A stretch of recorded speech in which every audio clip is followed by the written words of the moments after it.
وأحسن منك لم تر قط عيني وأجمل منك لم تلد النساء خلقت مبرأ من كل عيب خلقت مبرأ من كل عيب كأنك قد خلقت كما تشاء كتاب أنزلناه إليك مبارك ليدبروا آياته وليتذكر أولو الألباب۔ یہ کتاب برکت والی ہے جسے ہم نے آپ کی طرف نازل فرمایا ہے تاکہ دانش مند لوگ اس کی آیتوں میں غور و فکر کریں اور نصیحت حاصل کریں۔ اللہم صلی علی سیدنا محمد وعلی آل سیدنا محمد بعدد کل ذرۃ مئۃ الف الف مرۃ۔ سامعین و ناظرین کرام، السلام علیکم ورحمۃ اللہ وبرکاتہ۔ سامعین کرام، سورہ روم حصہ اول، سورہ روم آیت نمبر 17 حصہ اول۔ آج کا موضوع، کیا ہم نے اللہ تعالیٰ کی ذات کو بحیثیت مقصد حیات چن لیا ہے؟ اس کے ساتھ سامعین کرام آج کے سبق کا آغاز کرتے ہیں۔ سب سے پہلے گزشتہ سبق کا اعادہ ہوگا۔ وَأَمَّا الَّذِينَ كَفَرُوا وَكَذَّبُوا بِآيَاتِنَا وَلِقَاءِ الْآخِرَةِ فَأُولَئِكَ فِي الْعَذَابِ مُحْضَرُونَ۔ اور جن لوگوں نے کفر کیا اور ہماری آیتوں کو اور آخرت کی پیشی کو جھٹلایا تو یہی لوگ عذاب میں حاضر کیے جائیں گے۔ سامعین کرام، سورہ روم آیت نمبر 17، لفظی ترجمہ فسبحان اللہ ہے، پس پاک ہے اللہ، حین تمسونا، جب تم صبح کرتے ہو، جب تم شام کرتے ہو، یعنی شام کے وقت، وحین تصبحون، اور صبح کے وقت، وَلَهُ الْحَمْدُ، اور اسی کے لیے تمام تعریفیں ہیں آسمانوں میں اور زمین میں، وعشیاً، اور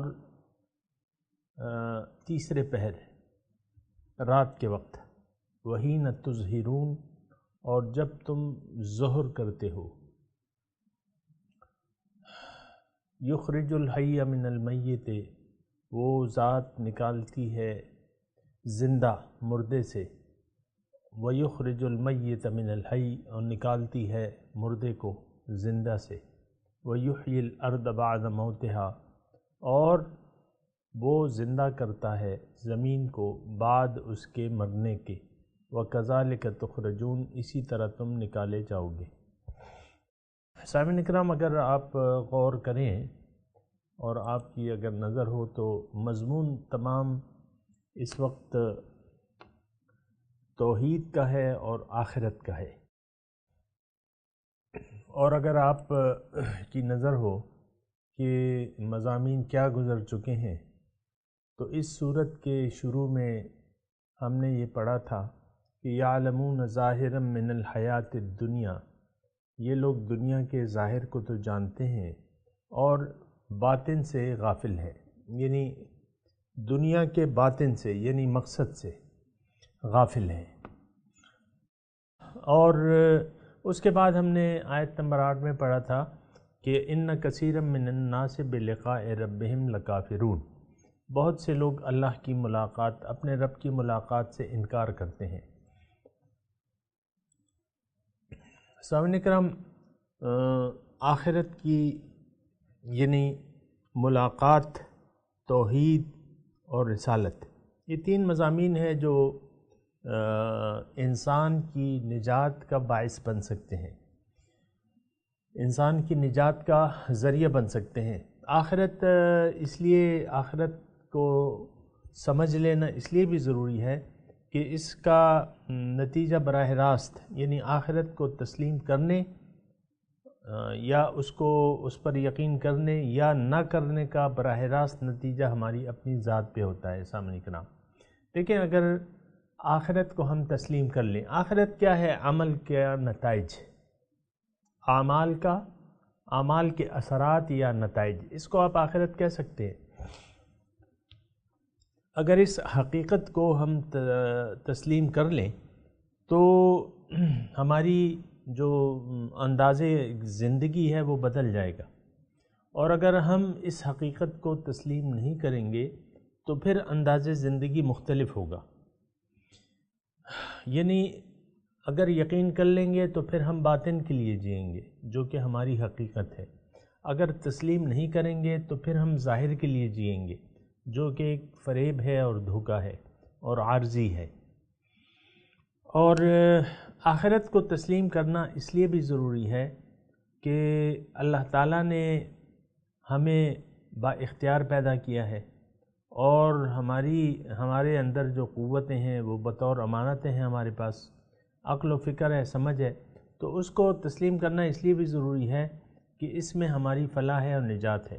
ایک اور بات سامنے کرام میں یہ کہوں گا کہ آخرت اس کو تسلیم کرنے میں کچھ دشواری کا سامنا نہیں کرنا چاہیے۔ یعنی ہم اگر عقلی طور پہ سوچیں، اور میں آپ کو یہ بھی بتا دوں کہ اب جو مضامین آنے والے ہیں آئندہ، تو اس میں اللہ تعالیٰ اپنی قدرت بھی بتا رہے ہیں اور اپنی ربوبیت بھی بتا رہے ہیں، اور اپنی وحدانیت بھی اس مضمون میں موجود ہے۔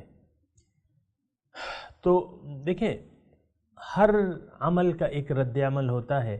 اگر آپ میری بات کو سن رہے ہیں اور سمجھ رہے ہیں تو دنیا مانتی ہے، اور دنیا کے ماننے میں میری مراد یہ ہے کہ کیا کافر، کیا ہندو، کیا عیسائی، سکھ، ہر عمل کا ایک نتیجہ ہوتا ہے۔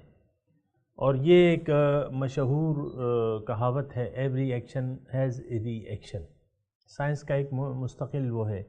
یہ دنیا جو ہے، جس دنیا میں ہم رہ رہے ہیں نا، یہ نتیجے یعنی اعمال کے رد عمل کے نتیجے میں یہ سب کچھ ظہور پذیر ہو رہا ہے۔ یعنی بڑی سے بڑی بات اور چھوٹی سی، مثال کے طور پہ بارش برستی ہے نا، تو یہ نتیجہ ہے ان بخارات کا جو سمندر سے اڑتے ہیں، جو ہوائیں اس کو لے کے اڑتی ہیں اور پھر بادلوں کے پہاڑ بن جاتے ہیں، اور وہ پھر یعنی یہ ایک نتیجہ ہے۔ اگر بخارات نہ اڑیں تو پھر بارش نہیں ہوگی۔ مثال کے طور پہ عرض کر رہا ہوں، ہم انسان جو پیدا ہو رہے ہیں یہ ایک نتیجہ ہے۔ یعنی انسان کا جو ابتدائی عمل ہے وہ کیا ہے؟ وہ خوراک کھا رہا ہے زمین سے، ابھی یہ مضمون آئے گا، اس سے انشاءاللہ بات کریں گے۔ تو مرد اور عورت کا ملاپ ہوتا ہے تو اس سے اور انسان بن جاتے ہیں۔ یعنی یہ ایک عمل ہے، اس کا نتیجہ کیا ہے کہ دنیا کی آبادی جو ہے بڑھ رہی ہے، انسان پیدا ہو رہے ہیں، نئے نئے انسان پیدا ہو رہے ہیں، یہ ایک نتیجہ ہے اس عمل کا جو ہم کرتے ہیں، ٹھیک ہے۔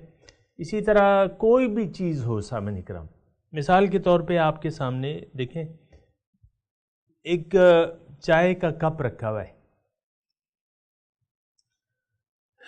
چائے کا کپ رکھا ہوا ہے، سردی کا موسم ہے، گرم گرم چائے آپ کے سامنے رکھی ہے، تو یہ خود بخود نہیں ہوئی ہے، یہ ایک نتیجہ ہے ایک پروسیس کا، جو کہ آپ نے یا تو خود کیا ہے یا آپ کے گھر والوں میں سے کسی نے کیا ہے یا کہیں بھی۔ تو یہ ایک نتیجہ ہے کہ ایک یعنی ایک لمبا پروسیس ہے، اس کے بعد جو ہے وہ یہ چائے کا کپ آپ کے سامنے یا آپ کے سامنے جو کھانا رکھا ہوا ہے، یہ رد عمل ہے۔ یعنی اس کی تاریخ شروع ہوتی ہے زمین میں دانہ زمیندار کے، کسان کے زمین میں دانہ ڈالنے سے، اور پھر وہ دانہ آتا ہے اور مختلف اجناس اور سبزیاں وغیرہ آپ لے کے کھانا وغیرہ پکا لیتے ہیں۔ تو یہ نتائج ہیں، ہر چیز کا ایک نتیجہ ہوتا ہے۔ یعنی میں آخرت کا ثبوت یعنی آپ کو دے رہا ہوں، یہ تمہید میں بان رہا ہوں تو ہر چیز کا ایک نتیجہ ہے. آخرت کو مضمون اور موضوع میرا یہ ہے کہ آخرت کو ماننا آیا مشکل ہے کہ آسان ہے؟ میں یہ کہہ رہا ہوں کہ یہ بہت آسان ہے. ہر چیز کا ایک نتیجہ ہے، ہر چیز ایک کچھ اعمال کے رد عمل کے طور پہ سامنے آتی ہے. اسی طرح سامنے کرام میں ہوں، آپ ہیں، انسان ہے، تو اللہ تعالیٰ نے یہ تخلیق پیدا کی ہے، انسان کو بنایا ہے اور انسان کو دنیا میں زندگی دی ہے، روح کو بھجوایا ہے.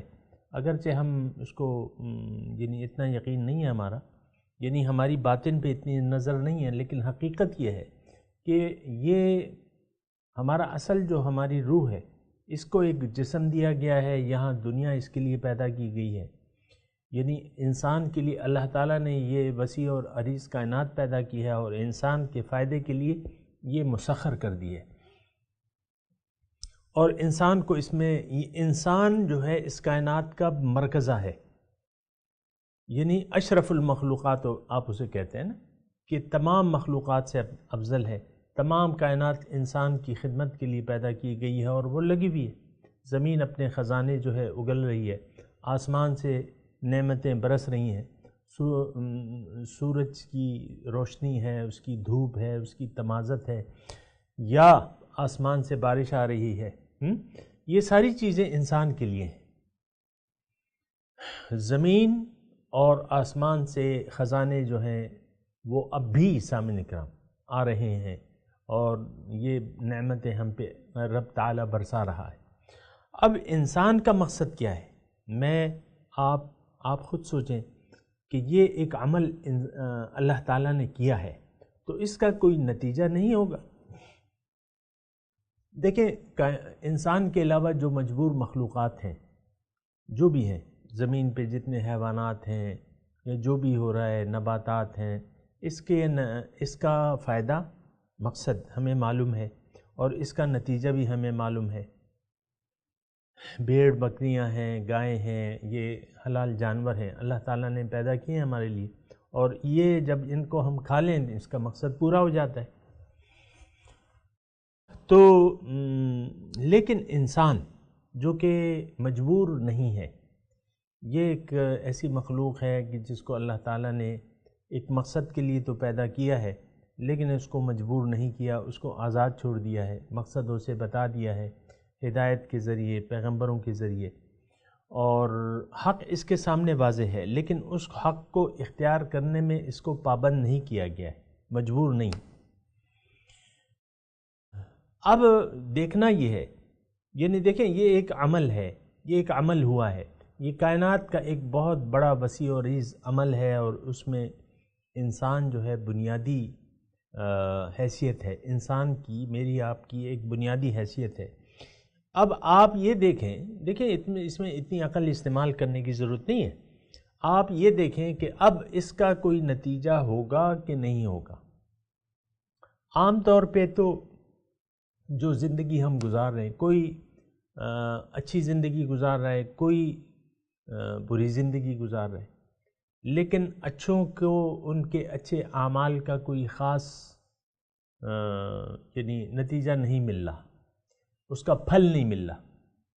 دیکھیں پھل ہونا چاہیے نا، پھل نہیں مل رہا. یا ایک ظالم ہے، ظلم کر رہا ہے، اس کو اس کے مظالم کا سزا جو ہے وہ پورے طور پہ نہیں مل رہی. یعنی انسان جو کچھ بھی کر رہا ہے، انسان کی جو تخلیق ہے، اللہ تعالیٰ نے اس کو پیدا کیا ہے، اس کا کوئی نتیجہ ہمارے سامنے نہیں آ رہا. اب دیکھیں یہ عقل مانتی ہے کہ نتیجہ ہونا چاہیے. نمبر ایک، یہ تو عقل مانتی ہے کہ ہاں انسان کا جو پیدائش اللہ تعالیٰ نے کی ہے اس کا کوئی نتیجہ ہونا چاہیے. اب نتیجے کا تو پھر ایک دن ہے. ان یوم الفصل کان میقاتا، اللہ تعالیٰ فرماتا ہے کہ یوم الفصل جو ہے وہ معین وقت ہے، میقات ایک جگہ ہے. مالک یوم الدین ہم کہتے ہیں نا، یوم جزا کا مالک. تو یہ چیز جو ہے یہ بھی عقل مانتی ہے، ہاں ٹھیک ہے. اب پھر یہ ہے کہ دوبارہ انسان مر جائے گا تو کیا دوبارہ، یعنی یہ مضامین ہے، یہ جو اب ہم مضامین شروع کر رہے ہیں اس میں مضمون یہ ہے کہ ٹھیک ہے انسان اگر مر گیا تو اسے اللہ تعالیٰ کی طرف سے تو کہا جا رہا ہے کہ میں تمہیں دوبارہ زندہ کروں گا اور تمہیں تمہارے کیے کی سزا یا جزا ملے گی۔ اللہ تعالیٰ کی طرف سے پیغمبر یہ خبر سناتے ہیں کہ قیامت ہوگی، یہ دنیا ختم ہو جائے گی، ایک نئی کائنات پیدا ہوگی، تم دوبارہ اٹھائے جاؤ گے اور پھر اللہ کے دربار میں حاضری ہوگی اور تم سے پوچھا جائے گا۔ یہ خبر ہے تو یہ خبر لگتی صحیح ہے کہ ہاں یہ وقت عقل مانتی ہے، آخرت کو عقل مانتی ہے کہ نتیجے کا ایک دن ہونا چاہیے۔ ساری زندگی دیکھیں، انسان کی ساری زندگی اللہ تعالیٰ نے انسان کی کامیابی جو ہے وہ مشقت میں رکھ دی ہے۔ لقد خلقنا الانسان فی کبد، اللہ تعالیٰ فرماتا ہے سورہ بلد میں کہ انسان کو میں نے مشقت میں پیدا کیا ہے۔ تو یہ ساری زندگی مشقت میں گزارتا رہتا ہے۔ اب عقل یہ کہتی ہے کہ ہاں بھئی کوئی وقت ہونا چاہیے کہ اچھوں کو ان کی اچھائی کا پتہ چلے، یا کوئی نتیجہ سامنے آئے، یا رب کی رضا کا اظہار ہو۔ یہاں تو عام طور پہ ہم دیکھتے ہیں کہ ہم اعمال کرتے رہتے ہیں لیکن قبولیت یا ناقبولیت کا کوئی خاص پتہ نہیں چلتا، انسان کوشش کرتا رہتا ہے، اور حکم یہی ہے کہ وَاعْبُدْ رَبَّكَ حَتَّىٰ يَأْتِيَكَ الْيَقِينُ، رب کی بندگی کرتے رہو جہاں تک کہ موت آ جائے۔ تو ایک تو نتیجہ ہے جو عقل مانتی ہے، پھر دوبارہ زندہ ہونا ہے۔ عام طور پہ سطحی سوچ والے لوگ جو ہیں وہ اس کو نہیں مانتے۔ سطحی سوچ والے لوگ دوبارہ زندہ ہونے کو نہیں مانتے، جیسا کہ ہمارا یقین نہیں ہے دوبارہ زندہ ہونے پہ یا ایک دوسری زندگی کے ہم لوگ عملاً قائل نہیں ہیں، اگرچہ زبان سے تو اقرار کرتے ہیں لیکن عملاً ہم اس کے قائل نہیں ہیں۔ خیر بہرحال جو بھی صورتحال ہے، صورتحال تو یہی ہے کہ دوبارہ زندہ ہونے کے ہم قائل نہیں ہیں یا نتائج کے ہم قائل نہیں ہیں، لیکن اس سے کچھ نہیں ہوتا اگر ہم جو آنے والی حقیقتیں ہیں اس سے منہ چرا لیں، منہ پھیر لیں یا اپنے آنکھوں پہ پٹی باندھ لیں کس کے، تو اس سے کوئی فائدہ نہیں ہے۔ جو پیش آنے والا ہے وہ تو ہوگا، اور یہ خبر تو اللہ تعالیٰ دے رہے ہیں، اللہ تعالیٰ کے رسول دے رہے ہیں۔ وَيَسْتَنْبِئُونَكَ أَحَقٌّ هُوَ قُلْ إِي وَرَبِّي إِنَّهُ لَحَقٌّ، آپ سے یہ پوچھتے ہیں کہ یہ دوبارہ زندہ ہونا، یہ جنت دوزخ، یہ حق ہے، ہوگا ایسا؟ آپ کہہ دیجئے ای وربی، ہاں اور میرے رب کی قسم، انہو لحق، یہ حق ہے، حقیقت ہے۔ اللہ تعالیٰ نے فرما دیا ہے۔ لیکن اللہ تعالیٰ کے لیے تو دیکھیں، یہ تو ہم اللہ تعالیٰ کی قدرتوں کو یہاں دیکھتے ہیں، اللہ کے لیے کیا مشکل ہے؟ ابھی وہ اس کی قدرتیں، اس کی ربوبیت یہ بیان ہو رہی ہے، یہ مضمون آ رہا ہے۔ من آیات ہی، اللہ تعالیٰ اپنی نشانیاں بیان کر رہا ہے اس مضمون میں، ابھی آنے والا ہے۔ تو اس میں 6 مرتبہ 6 آیات میں اس کا آغاز ومن آیاتی سے ہو رہا ہے کہ دیکھو اس کی نشانیاں دیکھو۔ تو اللہ تعالیٰ کی جو نشانیاں ہمیں نظر آ رہی ہیں اس سے یوں لگتا ہے کہ ہاں قرآن حق ہے، اس کا پیغام حق ہے، موت کے بعد دوبارہ زندگی حق ہے، پھر جزا اور سزا کی جو جگہیں اللہ تعالیٰ ہمیں بتا رہا ہے وہ یقیناً ہیں، وہ سزا اس سے کہیں بھی ناک ہے جو کہ بیان ہو رہی ہے، وہ انعامات اس سے کہیں زیادہ ہیں جو کہ بیان ہو رہے ہیں۔ تو یہ سارا جو ہے عقل تسلیم کرتی ہے، اگر کوئی تعصب والا ذہن نہ ہو اور تنگ نظری سے انسان کام نہ لے تو عقل مان لیتی ہے کہ ہاں رب جس نے یہ سب کچھ پیدا کیا ہے، انسان کو ایک تو یہ عقل مانتی ہے کہ انسان کی تخلیق با مقصد ہے، پھر یہ بھی عقل مانتی ہے کہ دنیا مقصد نہیں بن سکتی، یہ بھی عقل مانتی ہے کیونکہ دنیا تو ختم ہو جانے والی چیز ہے۔ یہ بھی عقل مانتی ہے کہ کچھ مزید ہوگا، یعنی ظاہر کے علاوہ کچھ باطن سے باطنی حقائق ہیں، یہ بھی عقل مانتی ہے۔ پھر اس کی خبر ہمیں قرآن سے ملتی ہے، رسول سے ملتی ہے صلی اللہ علیہ وسلم۔ تو یہ مضامین ہیں سامعین کرام، لیکن میں آج کا مضمون شروع کرتا ہوں۔ اس میں آپ نے جو 2 آیات پڑھی ہیں، اس میں ایک سبحان اللہ ہے اور الحمدللہ ہے۔ 2 آیات ہیں نا، فسبحان اللہ ولہ الحمد، تمام پاکی، یعنی ہر قسم، سبحان اللہ مطلب ہر نقص سے پاک ہے، ہر عیب سے پاک ہے، با کمال ہے وہ ذات۔ سبحان اللہ، ہم کہتے ہیں نا کوئی اچھی چیز کو دیکھ کے کہتے ہیں سبحان اللہ، ماشاء اللہ، ایسے کہتے ہیں نا، تو یہ یعنی ہر نقص سے پاک ہے۔ سبحان اللہ، پاکی ہے اللہ کے لیے، کیا مطلب؟ ہر عیب سے پاک ہے وہ ذات۔ اب دیکھیں، جو اس کے علاوہ ہم جس چیز کو پکارتے ہیں اور اس کو ہم نے خدا بنایا ہوا ہے، اس میں تو بہت سارے عیب ہیں۔ اس میں مضمون یہ ہے، یہ 2 آیات میں سبحان اللہ اور الحمدللہ میں، اس میں مضمون یہ ہے بنیادی طور پہ کہ ایک تو اللہ تعالیٰ پاک ہے، ہر عیب سے پاک ہے، پھر الحمد، تمام تعریفوں کے قابل وہی ذات ہے، تمام کمالات کے قابل وہی ذات ہے، تمام تعریفیں اسی کے لیے ہیں۔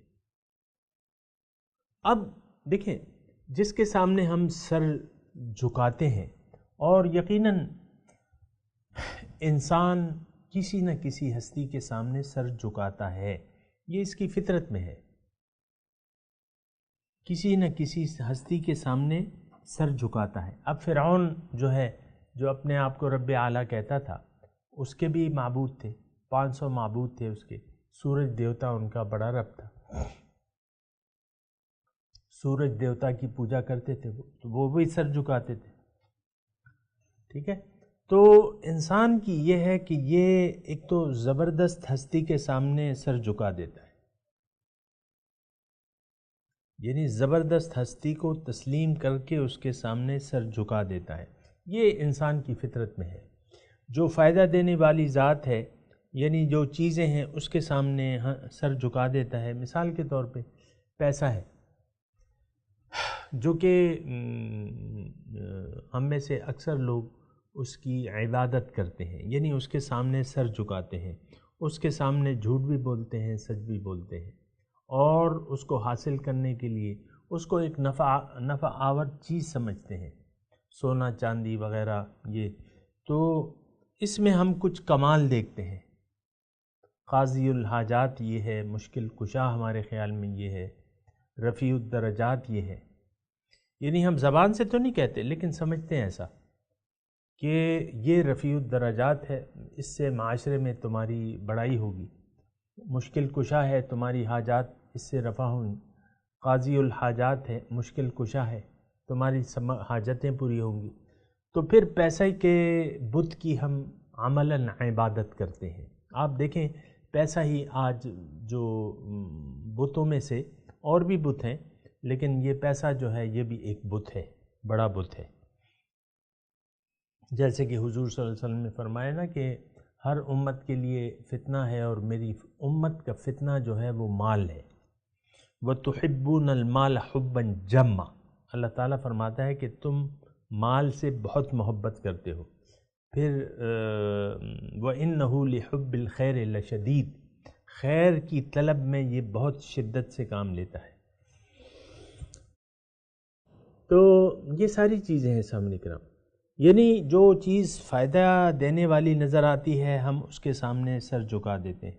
دیکھیں، اقتدار ہے، یہ ایم پی اے ہیں، ابھی 2017 ہے، 18 میں خبر یہ ہے، معلوم نہیں کہ الیکشن ہوتے ہیں کہ نہیں ہوتے، لیکن کتنے فصلی بٹیرے جو ہیں اس کے لیے نکل آئیں گے، ان کے خزانوں کے منہ کھل جائیں گے، کروڑوں روپے ایک ایک سیٹ کے لیے خرچ ہوں گے۔ کیوں؟ کہ ہم سمجھتے ہیں کہ اس میں عزت بھی ہے اور اس میں دولت بھی ہے، اس میں شہرت بھی ہے، عزت بھی ہے، دولت بھی ہے، ہم سمجھتے ایسا ہے۔ تو پھر اس کے لیے ہر چیز جو ہے جائز اور ناجائز، آپ دیکھیں الیکشن میں جب کرتا ہے یہ جنگ، جب لڑتا ہے انسان تو جائز اور ناجائز کو نہیں دیکھتا، دیکھیں عام طور پہ جلسوں میں غیبتیں، یعنی مخالف امیدوار یا مخالف پارٹی کی غیبت ہوتی ہے، آپ کو یہ معلوم ہے، یعنی برائیاں کرتے ہیں سر عام جلسوں میں، جو ہے فلانا مرد آباد اس میں یہ خرابی ہے، اس کو ووٹ نہ دینا، باقی آپ کی مرضی ہے جس کو بھی دو، ایسے اپنے آپ کو یعنی پردے غیب میں رکھ کے نا، آپ کی مرضی ہے جس کو دو لیکن اس کو نہ دینا، تو پھر آپ ہی رہ جاتے ہیں بھیا۔ تو یہ چیزیں جو ہے یعنی بتوں کی میں بات کر رہا تھا کہ بہت سے بت ہیں جو ہم نے بنا لیے ہیں اور جس کی پوجا کر رہے ہیں۔ اقتدار کا بت ہے، اپنی شخصیت کا بت ہے سامنے اکرام۔ بہت سے لوگ جو ہیں مثال کے طور پہ اپنی ظاہری شخصیت جو ہے ایک بناتے ہیں اور پھر اس کی پوجا کرتے رہتے ہیں، اسی یعنی اسٹیٹس کو برقرار رکھتے ہیں۔ کسی کی داڑھی چھوٹی ہے مثال کے طور پہ، ایک آدھے انچ کی داڑھی ہے تو بس ساری عمر وہ آدھے انچ کی داڑھی رکھتا رہتا ہے۔ یہ میں ویسی ایک بات کر رہا ہوں، ورنہ داڑھی میں کوئی ایسی وہ بات نہیں ہے، داڑھی ایک جز ہے، دین کا جز ہے، لیکن آپ نے داڑھی چھوڑی بھی تو اپنی مرضی سے چھوڑ دی، آپ نے ایک شخصیت بنا لی، فرینچ کٹ چھوڑ دیا آپ نے، بس ساری عمر آپ نے ایک ٹھپا لگا لیا کہ بھائی میں نے تو داڑھی چھوڑ دیا، ٹھیک ہے یہ چند بال ہیں جس کو میں ایک ڈیزائن سے، تو آپ ایک شخصیت اپنی بنا لیتے ہیں، پھر وہ اس سے آپ بت بنا لیتے ہیں۔ شخصیت کو آپ قربان نہیں کرنا چاہتے، ظاہری اپنی جو آپ کی سٹیٹس ہے۔ بہرحال بہت سے خدا ہیں سامنے کرام، تو پھر اولاد ہے، آپ کی جائیداد ہے، آپ کے پاس جو مال جمع ہے وہ بھی آپ اس کو بت بنا کے رکھتے ہیں، اللہ کی راہ میں خرچ نہیں کرتے، اور پھر مرتے مر جاتے ہیں، لیکن دولت جو ہے وہ اللہ تعالیٰ کی راہ میں اپنے لیے یعنی کوئی آخرت کو توشہ اس میں تلاش نہیں کرتے۔ تو سامعین اکرام یہ ساری باتیں ہیں، اور میں مضمون بیان کر رہا ہوں لیکن یہ مضمون بہت اہم ہے، یہ اہم فسبحان اللہ اور الحمدللہ، فسبحان اللہ ولہ الحمد، اس میں بہت سارا مضمون ہے سامعین اکرام، لیکن ابھی وقت جو ہے اختتام پذیر ہے۔ میں تلاوت کرتا ہوں، میرے ساتھ دہرائیے۔ اعوذ باللہ من الشیطان الرجیم، بسم اللہ الرحمن الرحیم، فسبحان اللہ حین تمسون وحین تصبحون، وَلَهُ الْحَمْدُ فِي السَّمَاوَاتِ وَالْأَرْضِ وَعَشِيًّا وَحِينَ تُظْهِرُونَ۔ فسبحان اللہ، ترجمہ سنائیں، فسبحان اللہ، پاک ہے اللہ، حین تمسون، جب تم شام کرتے ہو، وحین تصبحون، اور جب تم صبح کرتے ہو، وَلَهُ الْحَمْدُ، اور اس کے لیے تعریفیں ہیں، فِي السَّمَاوَاتِ وَالْأَرْضِ، آسمانوں اور زمین میں، وَعَشِيًّا، اور شام کے وقت، وَحِينَ تُظْهِرُونَ، اور جب تم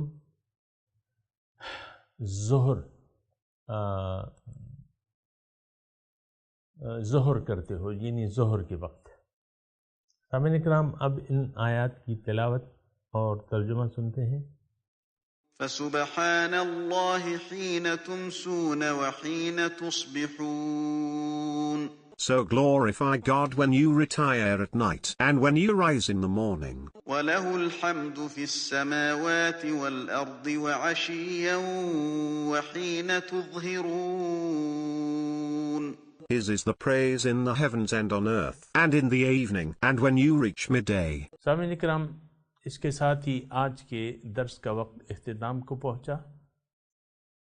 اگلے درس میں انشاءاللہ ملاقات ہوگی۔ وآخر دعوانا ان الحمدللہ رب العالمین، والسلام علیکم ورحمۃ اللہ وبرکاتہ۔